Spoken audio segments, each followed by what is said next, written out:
So the book is about sponsorship.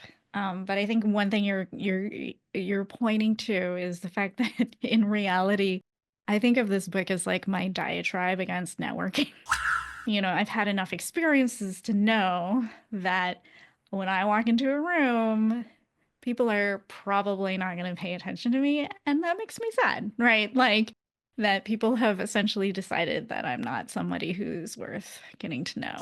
The more doors we open for other people, the more doors they're going to try and open for us. Sabrosura pa' ti que qué.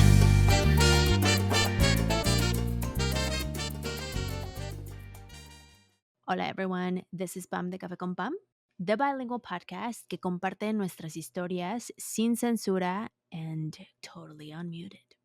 Bueno, el día de hoy tenemos una conversación with Dr. Rosalind Chow. Rosalind Chow is an associate professor of organizational behavior and theory at Carnegie Mellon University. She studies the power of social hierarchy and its impact on diversity and inclusion efforts within organizations. Drawing on her scholarly expertise, Dr. Rosalind has worked with or advised organizations on how to use sponsorship to create more inclusive workspaces, including Google Workspace, Amazon Web Services, Kaiser Permanente. Yo no sé por qué no puedo decir eso en inglés. BNY Mellon, PNC Bank, and Deloitte. Her book, The Doors You Can Open, a new way to network, build trust, and use your influence to create a more inclusive workplace, has been selected by Next Big Idea Club as an April 2025 must read. And I will concur with that idea because it's so good. And so this conversation with Dr. Rosalind Chow, primero que nada, she is amazing. We had some technical issues in the beginning and we ended up having to kind of cut the interview a little shorter. But either way, I think you'll get a lot from this because as for me personally, as a Latina, as a first generation, her research on sponsorship compared to mentorship and various other ways to support one another really resonated. And I realized that throughout my life, I've had so many sponsors without even knowing what the name was. I'm so glad I get to quote Dr. Rosalind for her work and her incredible contributions to making the world a better place. You want to see más? Here's my conversation with Dr. Rosalind Chow.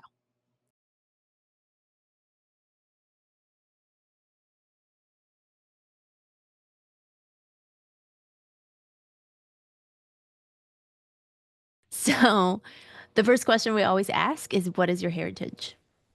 I am Chinese American, so born in Seattle, Washington, but my parents are from Hong Kong. And I saw in your questionnaire that they live in San Diego? Yes. How fun. I'm in San Diego. Yeah. Oh, you were? Yeah.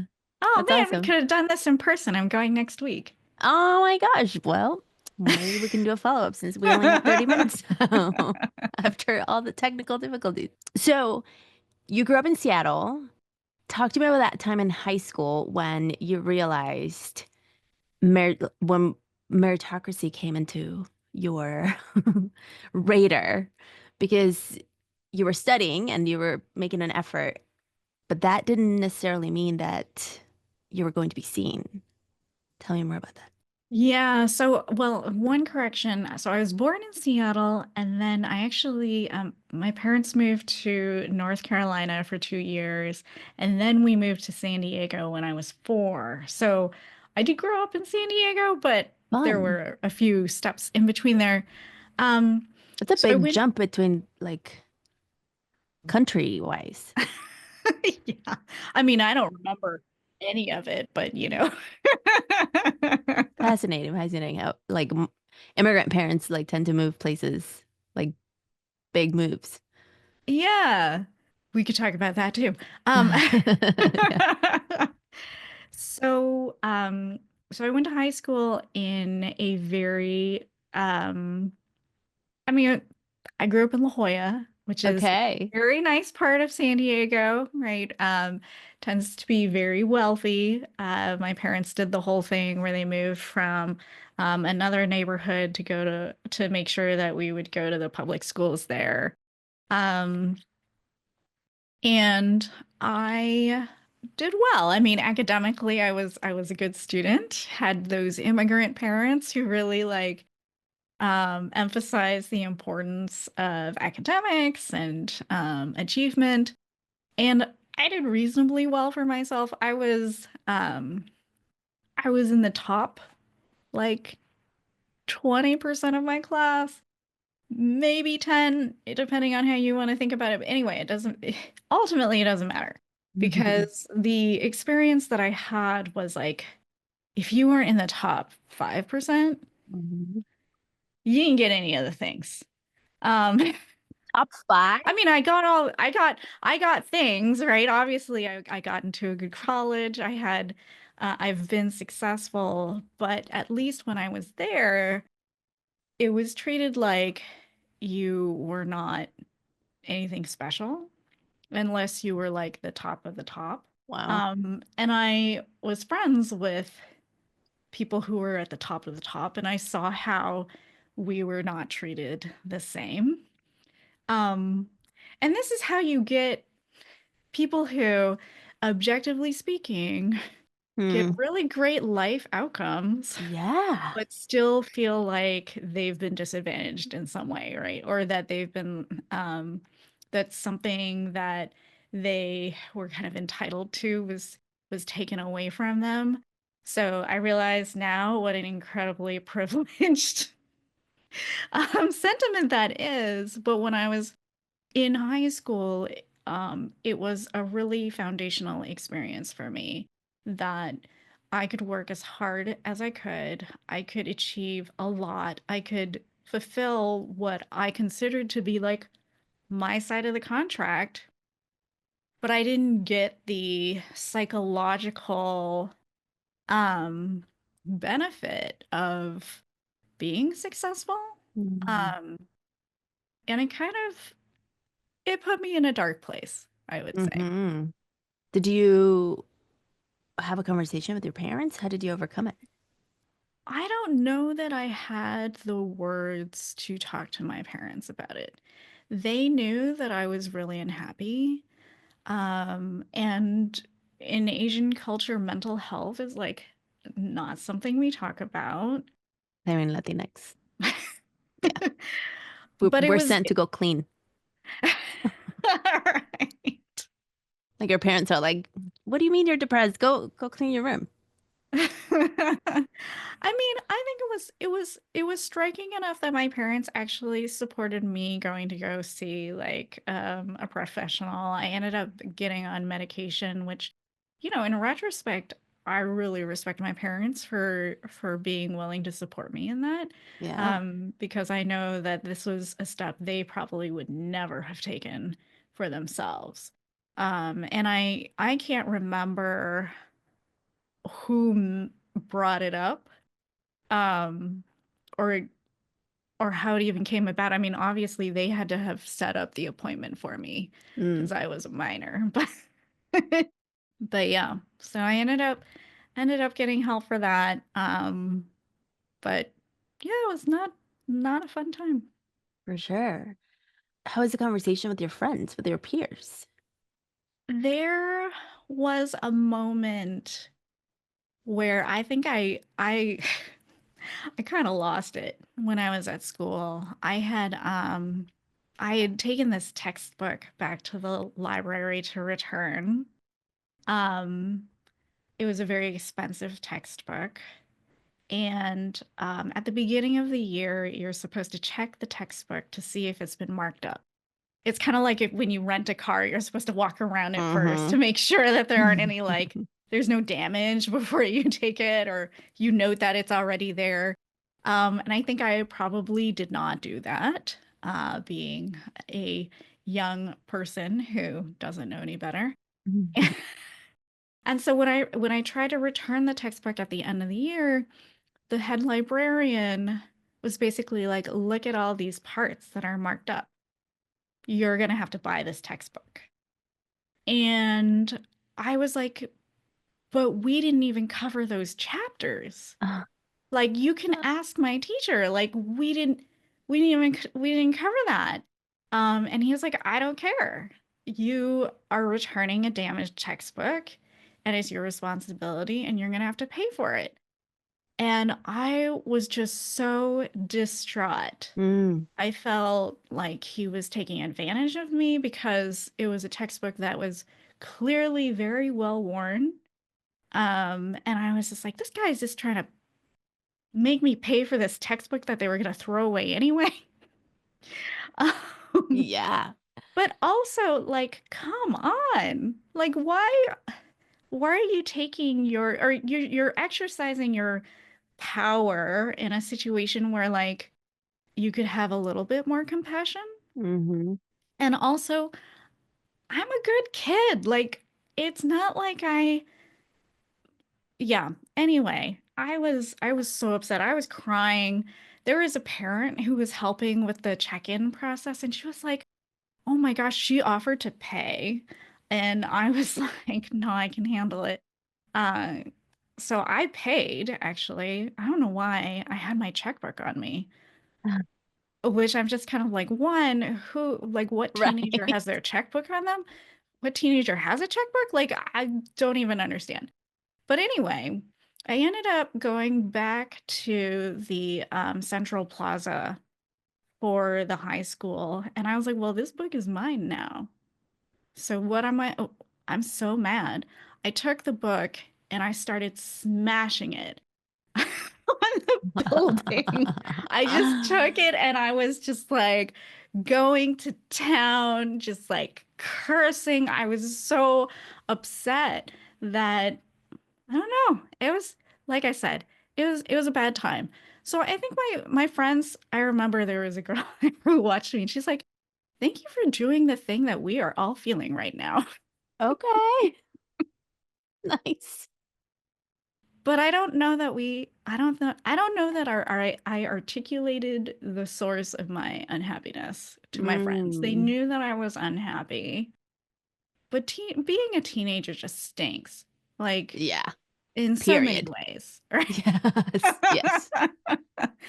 So I don't know that I was saying to them like, man, I feel like I held up my end of the bargain. Like, why is why does it seem like people don't care? Mm. That also, I think I would have seemed too self-aggrandizing for me. I would never like talking about it now, even I'm just like, ugh, cringe.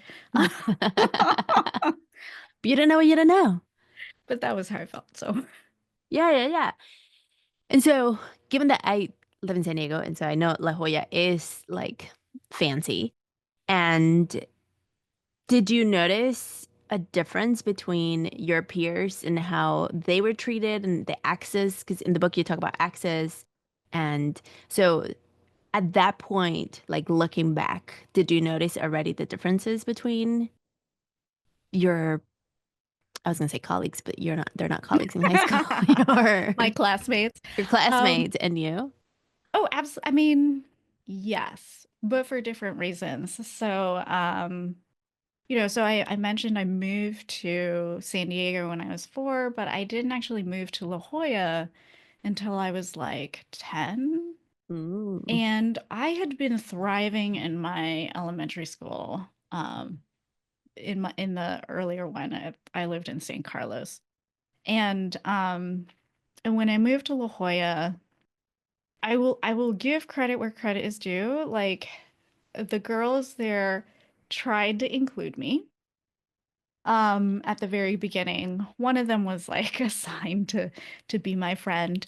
Okay. Um, That's nice. so I got invited to the birthday parties of like the popular girls. And then it became it quickly became very clear that I did not have the cultural capital that was right for this situation. Like, I didn't bring the right presents to birthday parties. I didn't dress the right way. Like, even though my family lived in La Jolla, we were like stretching to live Mm. in La Jolla because my parents were trying to get me access, right, to this place where I would have really great opportunities. But that didn't mean that I had all the other things Yeah. that the other kids had. So I very quickly became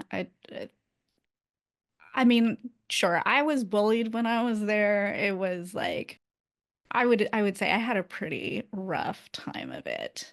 Was it because of status? Yeah. Well, yes, because of status, Like for sure. now, like you didn't know then, Yes, obviously, but if I had to like put it, well, it was status, but it was also related to power, right? Because it was like my hmm. parents didn't have the same money that like these other kids' parents did. And so that showed up in ways that made it clear that I like wasn't part of the group. Um, no, it was different when I got to high school because I found kind of like the nerdy group. Mm. And so that was kind of like a safer place to be where a lot of these kids were not from La Jolla, but they were gifted and they were being brought in because they were gifted. And so I did find my crowd. Um, but that crowd was really outstanding. So Mm. that's the other thing, right? Like I was a mediocre person in Top that 20%. really in that really outstanding crowd. So it's like a double-edged sword there. And you're part of the model minority, which Yes. adds on other expectations. Yes, I wasn't model enough. And I bring this up because I think there's a lot of similarities to the workplace. And as we grow up, people like you and me, we find ourselves sometimes in places, in workplaces, and spaces that have the social capital that you talk about in the book. Like, but sometimes we don't quite, you're just kind of navigating it because we put the work in, or we may have been sponsored. And there's still this feeling of like, like you still have to learn to navigate the like various instances that we don't have the lived experience for. And Hmm. so I think it's really powerful to be like, well, we've been kind of experiencing this for a long time in so many different ways. And it's not like uncommon for us to live it now. Yeah, and this is something that, so I study people's experiences Hmm. with being part of social groups that have more or less power. And then, I think Pam, what you're pointing to is like for a lot of Asian Americans, especially second generation Asian Americans, where we're contending with like, well, we're advantaged in some ways, but we're disadvantaged in others. And you're like not disadvantaged enough Hmm. to be part of some parties and you're also not advantaged enough to be part of other parties. It's a very strange place to be. Um, but it does give me, I think, some insight into both sides. Totally. And like I think as I was reading the book, I thought of the many instances where like one that comes up, like for example, when I was in a CEO, I was not replacing, but I was a sub for the CEO of the company that I worked at because he couldn't go to like a CEO meeting. He was like, Pam, you go, because I used to work directly under him. Hmm. And the guy next to me, he was like, hey, can you bring me coffee? And I was like, wait. I'm sitting. I have a seat at the table just like you. You have Right, legs, sir. You know, I don't think he would have asked that if there was another guy, a white man like him. right, right. And so thinking about the various instances and how we navigate the world, the expectation and the access and the status and the power and the hierarchies that you study come into play in so many places. For sure. And I would say that now that I study it, I can't unsee it. Right. And that has its own problems. Sometimes I really wish that I could just live life not being like hypersensitive to some of Yeah. these dynamics. But yeah, they're always there. Even if you don't notice it. Always there. Yeah, but I think we feel it, no? Yeah. Like I've been in places where your body responds in a different when, and then I've had conversations with other people in different groups, and we've talked about how like you feel it and then you get home and you're like, oh yeah, that was not right. Uh-huh. Yes, that's right. Yeah.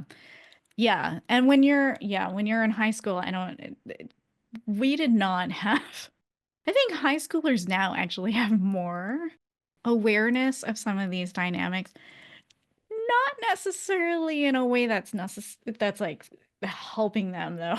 Mm, Sometimes for that's sure. a whole other conversation. A whole other conversation. There's so much to talk about because like I have so many sticky notes in the book. So you wrote this book, The Doors You Can Open, A New Way to Network, Build Trust, and Use Your Influence to Create a More Inclusive Workplace. And you point out so many things: power, access, obviously sponsorship, and why sponsorship is key and powerful. And it made me, as I was reading it, I thought about the many times I've been sponsored in so many ways and how I've had access to people and resources because I've been sponsored. Hmm. And I call him Uncle Mark. Shout out to Mark. He's an old rich white man, literally, and he will tell you this. And but somehow he like likes me and he makes introductions all the time. Yeah. But to there's a part in the book when you talk about like when people sponsor, there's this reputation attached to it. Yeah.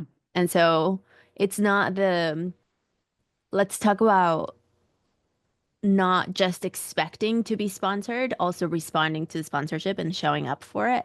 Because it's happened in the past where you may get sponsored and then you don't pull your end of the bargain. And so the other person is like, oh, well, I'm not going to do that again. Oh yeah. They get burned. Yeah. Yeah. Yeah, so and so this is actually one of the ways that I try to distinguish sponsorship from mentorship, right? Which is like Mm-hmm. mentorship, people talk to you, they spend time, they take you out to coffee, they listen to your woes, they give you Yeah. advice. Um, and the time is not nothing. But your social reputation is, in some ways, like much more valuable. And so when a sponsor goes out of their way to like introduce you to people or vouches for you, so Pam, if you had gone in place of your CEO and made a complete fool of yourself, I bet you your CEO would have heard about it for forever. Never send me again. Never send you again, but potentially never send anyone else too. Mm. Right? Because he would be like, oh my gosh, the risk is just way too high. Like, I would rather not have anyone go than like send someone where like I'm not certain, or the standards are going to be way higher, Yeah. right? For him to be willing to send someone again. So there are all these downstream consequences for sponsors when proteges don't hold their end of the bargain, right? Pull their weight. Mm-hmm. Um, in a way that's just like not true for mentorship, right? Like if your mentee doesn't listen to your advice, you're kind of like, well, didn't work out for you, but like I'm fine, you Mm-hmm. know? But yeah, sponsor's not gonna come out of the experience in the same way. So I've seen this before where I've sponsored people even because I don't have access, like my social capital is not huge. And I have met like really cool peeps. And like, I feel like you answered a lot of the things that have been in my mind. One being the reputation, because I have even the guests that I interview. Like I've received emails like, oh, you interviewed Dr. Chow. Could you do an introduction? And I'm like, no. Like, why?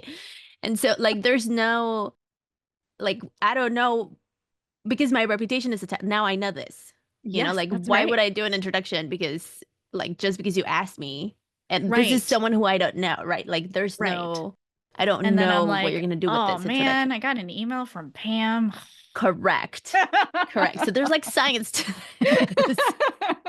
Thank you for answering all the questions that I've been asking myself and like and it's been when I've had those instances, I'm like, am I like an asshole? Like because I don't want to make the introduction, but it's not that I don't want to make the introduction, is that I think there has to be a reason for the introduction, not just Yeah. because you want to meet the other person, because I also value your time, Right. and so yeah, there's it's layered. Yeah, so I've been, I think, more willing to make introductions now than I used to be. But I'm never the kind of person who will just be like, "Hey, Pam, you should meet like person X over here. Have at it." All right. So I will, if I am going to introduce people to each other, I my standard is basically, can I articulate a reason for why it would be good for both sides? Yes. Right. And so, if I were you and somebody was like, "Hey, I loved this guest that you had on. Can you please intro me?" I would probably be asking them like, "Okay, but I need a little more information. Like, why do you want to meet them? Like, what do you hope to get out of this?"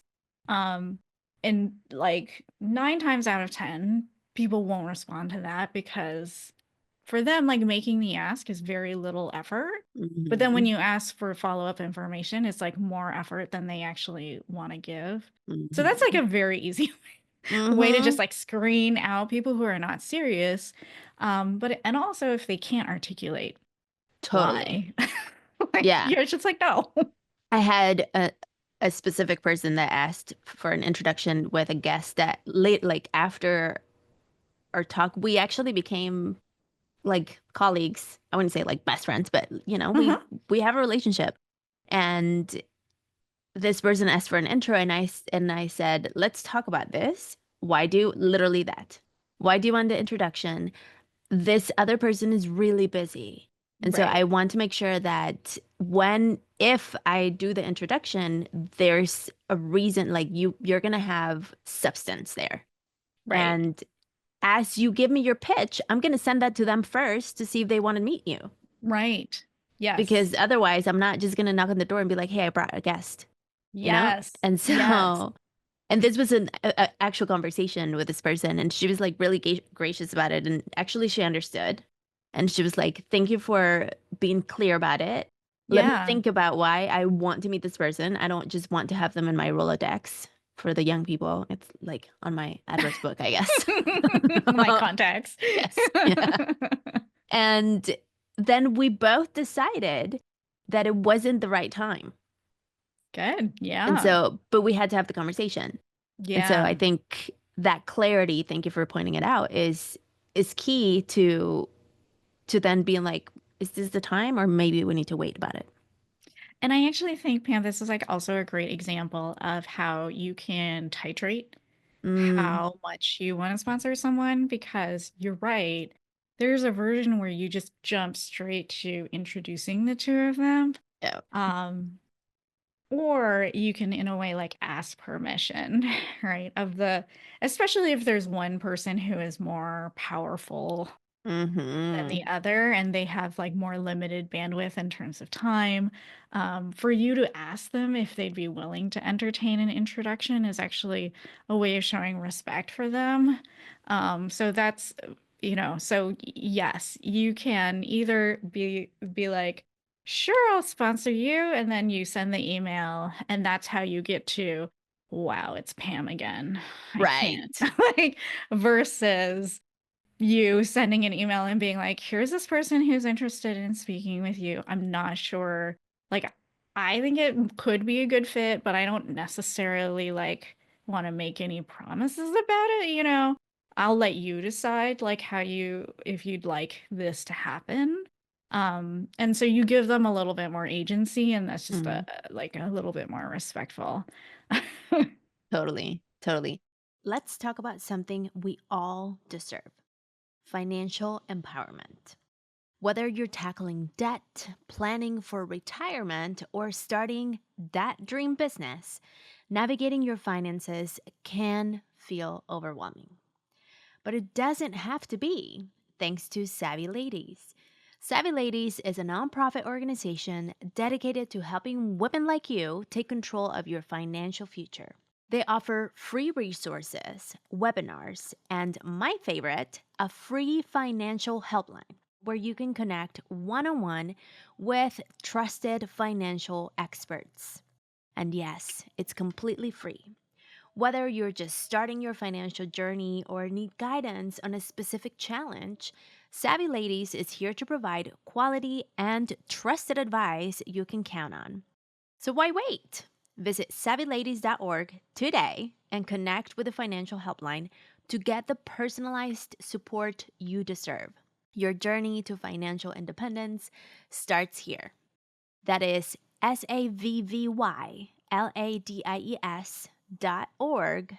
Your path to financial freedom can start today. Here's the thing: Latina families have been saving money forever. From reusing plastic containers for comida, folding up plastic bags under the sink, and diluting dish soap with water. The last thing we need is to pay fees to access our money, right? Pues, in case you didn't know, BMO customers have access to 40,000 fee-free ATMs across the United States. Plus, their BMO Smart Advantage checking account has no monthly maintenance fee. Learn more about how BMO can help by visiting bmo.com/checking. bmo.com/checking. Conditions apply. Accounts provided in the United States by BMO Bank, NA member FDIC. Let's talk about power, because that's something that also you talk about is, and I have noticed how people are more interested in you when they know when they realize your power. So I'm a brown woman, and typically when I go to like networking events, like I'm not the one that everyone wants to talk about or talk to unless they learn something about me. Right. Then when they do, it's like they pass it on and everyone's like, oh, you're like the so and so, depending on what intersection they learn about me. So whether I'm a Uh-huh. podcaster or I also am a consultant for this government organization that people are like curious about. And so tell me more about power. How does power play into Well, so the book is about sponsorship. But I think one thing you're pointing to is the fact that in reality, I think of this book as like my diatribe against networking. Yeah. As a But you teach person, us how to do it right. well, I give a path forward that I think is potentially a better one. Yeah, I think so. Not so transactional. As a person who I think would easily be seen as lacking any sort of, you know, lacking value in being someone that someone would want to connect with. I mean, I have a lot of things going against me. I'm super short. I look young. I'm Mm-hmm. Asian. I'm a woman. I mean, there's like many, many things that don't work in my favor. Um, and I know that. I've had enough experiences to know that when I walk into a room, people are probably not going to pay attention to me. And that makes me sad, right? Like that people have essentially decided that I'm not somebody who's worth getting to know. Um, so I talk about in the book how, we have essentially decided that networking is really like we're very goal oriented in networking where we're trying to find other people with resources that we might need. And once we start talking about resources, you're automatically in this realm of power because Mm. for academics, power is basically control and access over resources. And so when you go network, you're essentially scanning the room, looking to see who has power. And then the people who you think have the most power are going to be the most attractive people in terms of who you want to network with, which is why people like me who do not look traditionally like very powerful, I'm probably not going to be someone you want to talk to for very long, if at all.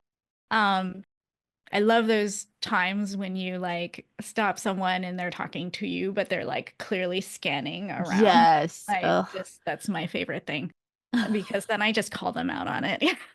I'm like, I can see that you would like to be somewhere else right now. Like, it's okay. You do not have to like stay and talk to me.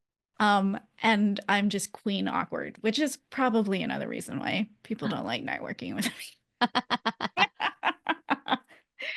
um, but anyway, so in the book, what I talk about is how there's like a different orientation toward networking, which is not about finding who has the resources that you might need, but really it's about finding people with problems and people Mm. who could be potential solutions to those problems. And Mhm. so networking is not about you in a way at all. It's entirely about other people. And so then the Mhm. game is not to share as much as possible about yourself, although obviously you can if they seem interested in learning more about you.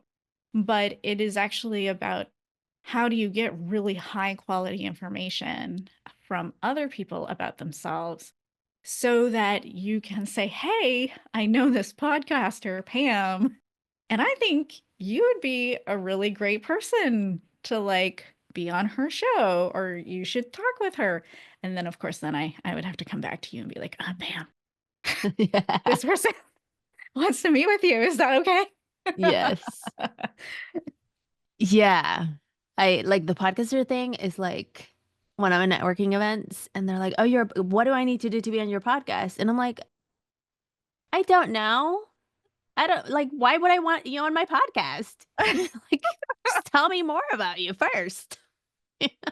Yeah, that's a hard one.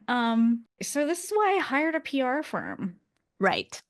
right? Because I don't know how to do that for myself. Like, I am not gonna go and be like, "Hey, Pam, you don't know me, but I would love to be a guest on your podcast," right? Well, be surprised how many people do that. Well, right, but yes, but then it begs the question of like, who are all the people who you should could know about who like just don't feel comfortable doing that? Right. Right? And all of those people are like missing out on being a guest here, and your audience is missing out on hearing from their perspectives. It leads to a situation where like you have these really strong selection effects where the only people who get heard about are the people who are really assertive about advocating for themselves. And that's just a shame. Like, that's not to say that they shouldn't be rewarded for their assertiveness, but like Mm, people who are not as assertive in that way, especially when there's like cultural socialization that basically says like this is not how you go about things, right. you're like penalizing those people, right? And making it so that their perspectives aren't heard. Mm. Um, so yeah, I mean, I ponied up for a PR firm so that they would sponsor me. I was gonna say, so is that a form that is a form of sponsorship? Oh, absolutely. Absolutely. Because the PR firm also has a vested interest in making sure that they only pitch to the audiences that would be interested, right? Yes. And Yes. they also do it in a way that doesn't makes it really easy for the audience to say no, right? It's their Mm, version of like, hey, Pam, would you be interested? And you could have been like, yeah, pass. And that would have been fine. yeah, Like uh, nobody's upset about correct. that, right? It so they absolutely are engaging in sponsorship because if they make bad matches in the future, you're going to be like, that person, I don't want anyone like I do not want anyone that they're pitching to me. Mm. There's so much more to talk about. So something I wanted to point out that you mentioned in the book is the findings by Catalyst, where they basically found that men and women were about equally likely to report having an active mentorship relationship. So Hmm. about 50% of women and 55% of men, yay. However, the returns to men and women for having a mentor were different. Men who had mentors were paid $6,726 more in their first jobs than were men without a mentor. In contrast, the pay boost for women with mentors was only $661, more than women without a mentor. Perhaps most scaling, men with mentors reported receiving $9,260 more in their first job than women with mentors, even when controlling for years of experience, industry, and global region. Mm. Yeah. I was like, wait, tell me more about that. Yeah, yeah, that's unfortunate. Uh Yeah. there's a lot going in there. But the reason I talk about that study in the book is because when they dig deeper into the data, what they find is that the mentors of men tend to be higher in the organizational like org Mm-hmm. chart than the mentors of women. Mm-hmm. And you can kind of, and then you start digging into like, well, who is mentoring whom? So like, men are predominantly mentored by men. Women are actually a little bit more equally split, but still leaning more heavily towards women mentoring women. There's all this other research on women's preferences for same gender mentors because they have certain assumptions about the quality of mentorship that they're going to receive. Mm-hmm. But anyway, what they end up identifying is like when you actually control for organizational rank of the mentor, that in a way like explains away so much of this difference that and this goes back to power, that the power of the mentor matters for what happens with the person being mentored. Oof. But also, I guess the other thing that I was pointing out in this study is that, again, they're talking about mentorship. They don't distinguish between mentorship and sponsorship. So there's another potential explanation here, which is like that the men are Mm. saying that they have mentors, but in reality, what they have are sponsors, and then women saying that they have mentors, and those women, because they have less power, truly are just Mentors. I air Mm-hmm. quote just because I don't want to say like mentorship isn't important, because it is, but it just matters in a very different way when we're talking about objective outcomes like raises, promotions, pay, that Mm-hmm. sort of thing. So it's possible. And I think that that's the conclusion that the Catalyst folks come down to is that yes, men and women say that they're getting equal amounts of mentorship, but in reality, men are getting more sponsorship and women are just, they're getting less. There's a lot there. Yeah.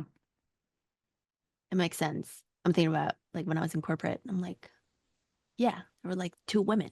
Right. Also, like if you have a tendency to, want mentors who are your same gender or your same race, as you get higher in the There's less org of chart, them. right, there's going to be way fewer of them, which is its own Mm-hmm. its own problem, right? Because even if you're a person of color, you're a woman at the top of a company, then you also start getting into this thing where people expect you to mentor and sponsor other women and other, and Mm-hmm. racial minorities. And that can also have an impact on how like seriously they take your sponsorship. So there's a lot that goes into some of these dynamics. So much. And this could be my own bias and my own experience, but something that I like in my, I guess I'll talk for myself, what I have lived through is that I've been sponsored many times by Black women and by white women. And Latinas typically, and Latinos more so, Latino men, tend to be like, you need to earn your spot. Yeah. Yeah. I also have I mean, I hint at this in the book, but I will say this like explicitly for your listeners. I feel like most of my sponsors were Black. They were, you know, Black men and women, but then also white women. And it's just amazing to me. I talked to a lot of Black interviewees for the book, and their sensitivity to sponsorship and what they can do for others is just like it's very high, Yeah. you know, in comparison to some of these other people that I talk to who are from different racial backgrounds. Um, they just seem much more sensitive to like, this is what I need Mm, and this is what I can give. mm-hmm. And most of us are just kind of wandering around. We're not really thinking, we think about what we need. Yeah. Yeah. We're not necessarily thinking about what we can give. Yeah, no, we have a lot to learn there. And with that, you're give us this exercises of the trusted 10 and also the sponsor stretch, Yep. the stretch sponsorship 10. And I think those are like awesome. I have a framework of your relationships that I created because when I was navigating all of this without guidance, I started thinking about the people that were in my life, and I recently changed it, but I used to talk about it in the form of a house. Hmm. So, and like, I always like to make things fun. So, the walls, the Wi Fi, the pillars, and the garden gnomes. Hmm. And so, the walls are the people that probably your trusted 10, and the pillars are your trusted 10. Yep. You know, the Yep. ones that you have important conversations with, you know, they'll be there. The Wi Fi are the people that give information, like Oh, bring information, okay. give information, like the potentially the trend, like they know people, potentially sponsors. Yeah. Yeah. And the pictures are the people that you look up to. So like Ah. historical figures, actual humans that you know, like you put them in pictures Yeah. Uh-huh. and you know you look up to them like, okay, one day. And then the garden gnomes, they are the ones that live outside the house. So they're like the people that you go to brunch with, but that's it. And you talk about the Yeah. book how you have like, But they make things fun. yeah, yeah, like you go on walks with them, but you know, you never talk about like the challenge that you're facing at work. Right. And so these exercises, I'm like, oh, this is kind of like the people Yeah. framework. Yeah. And I think it's what I got was the invitation to not just look to receive, but also make it a revolving door. And so Mhm. not just explore like who are the people that can like give me access to resources, other people, whatever, but also who do I have access to that I can support? And I think that's where we're to the previous conversation that we had, that's where some of us might be missing that part of like, no, I also Right. have some access, some form of power, and some hierarchical social, um, what is it called? Capital. And Uh-huh. so, tell me more. Yeah, no, I mean, it reminds me of something that I share or I haven't talked about in the book because this is a longer story. Uh, but basically, for a long time, the title of the book was going to be something that I was like not happy with. And it wasn't until the very last moment I was like, I cannot go out and like talk about this book if this is the title. And I said, well, I have always wanted the title to be The Doors You Can Open. And then the reason why my agent was not into that was because she was like, you have no idea, like, what is that even about? So maybe that's gonna hurt me in the end. But it's ambiguous in a way, like deliberately so, about who you're opening the door for. Yes. Are you opening the door for you? Or are you opening the door for other people? And that's kind of what I really want to emphasize about ourselves is like we're so focused on the doors that we can open for ourselves or the doors that other people can open for us. And we don't really think about the doors we can open for other people.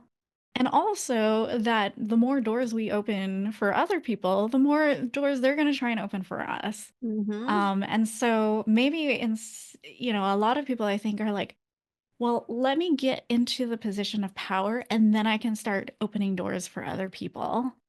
But that's like kicking the can down the road Yes. for in a way. So I'm hopeful that people realize, like, even very early on, there's so much more you can do that even our little things and then aren't as risky or costly as like some of the things that we talked about before, um, that can really impact who gets opportunities, who gets seen.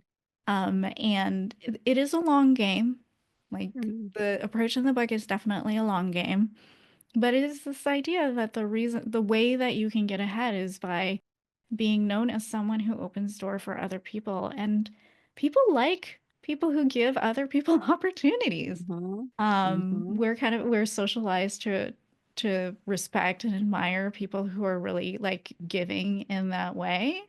Um, and for those who've been paying attention, what we're talking about is status, which is admiration. It's way easier to get power when you have admiration. So Yes. status comes before power. Power usually does not Mm. come first. So Ooh. you can end up having your cake and eating it too. Um, but this is like the much nicer way of getting there. Awesome. Well, Dr. Rosalind Chow, tell us all the places and spaces where we can find you, where we can find the book. How could we connect with your work? So I post regularly on LinkedIn. I like to summarize research. So I don't talk about my own. I like to talk about other people's research. I like to sponsor them Mm-hmm. to Mm-hmm. to other I people. love a good So translation of research. Thank you yes. for that. So you can follow me on LinkedIn. Otherwise, my website, Rosalind.Chow, is another good way to keep abreast of what's going on. And please read the book and get in touch with me and let me know what you think. We'll have the link to the book, um, but they can find it everywhere, right? So we typically link Yeah. bookshop.org, which is Yes. it supports local bookstores. Yes, And so always go to your local bookstore, everyone. for sure. Okay, I have to ask this because we started with this. Even in the book, it's just Rosalind Chow. We don't have Dr. Rosalind Chow. I know. I tried to add doctor at the very last second, and they were just kind of like, I don't know. Nobody listened to me. Um, and in the end, I guess I didn't. I mean, yeah, it's an open question of whether or not people are going to like not pick it up because they think it's not based on something, Ah, or people who think that professors are just like out of touch with reality might be more willing to pick it up. Like I I don't mean, know. I I've read a lot of books by academics, and even I have clients that I'm always like, I don't need to read your dissertation. Can you just make it like 10th grade? Right. And and so, but this book, it was so easy to read. Like I didn't feel like I was reading a dissertation, you know? It's weird because I feel like non-academics are like, wow, this book was so great. And I know what that means is that my academic peers are going to be like, what a fluff piece. Well, I think you read it for the right people. I hope so. I hope so. Yeah, no, it was a lot of fun to work on. I really loved writing it. Um and I hope people love reading it and I hope people get a lot of benefit from knowing about it. So Hmm. thank you for sponsoring me. Yeah, anytime. No, this is great. Like when I got the pitch, I was like, of course. Because I, even just reading the summary of the book, I'm like, I've been sponsored many times. Yeah. And yeah. And even the stories, like there's so many stories that you share that we don't have time to talk about, that it just showcases, it kind of like amplifies the concept in ways that you're like, Yeah. oh yeah, makes sense. Well, I'm glad to hear that you enjoyed it. Wow, you pulled a lot out of me that I don't think I've shared publicly before about like high school and stuff. So, yeah. Usually happens. Usually happens like con Pam. I often hear like, I've never That's shared your that that's before. your superpower, I guess. Yes, yes. I'll own that. I'll own that. Well, thank you so much. Yeah, thank you. It Yeah, was this is great. awesome. Bueno, listeners, if this is a podcast that has ever inspired you in some way, this is my time to ask for help, because we show up every week, week after week, with free content for you. And there are some ways that you can support us so we can continue to create more and more episodes for you. We need to, as we are bringing more financial support through sponsorships, we want to show them that you're here. Free ways to do it: leave a rating and a review on your podcast app. If you're listening, it helps so much, because that allows for partners that are looking to work with us to see that you care. Another very easy way is to share this with someone who you care about, someone whom you think would resonate with this episode, with this content, with this channel, with this podcast.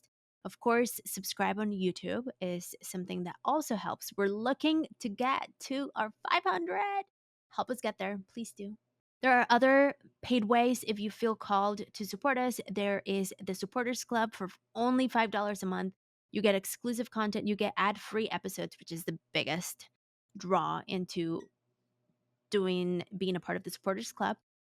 You can also check out my work as a coach. I have developed a body of work around dismantling calladita culture, and this is my invitation to you, for you to come and support me if you want to work with me directly. Also, if you're someone in an organization, you can hire me to speak at your workplace. Let's bring the conversations to even more people. Let's make change together. Let's stay connected on all the socials at Café con Pan Podcast. Muchas gracias por escuchar.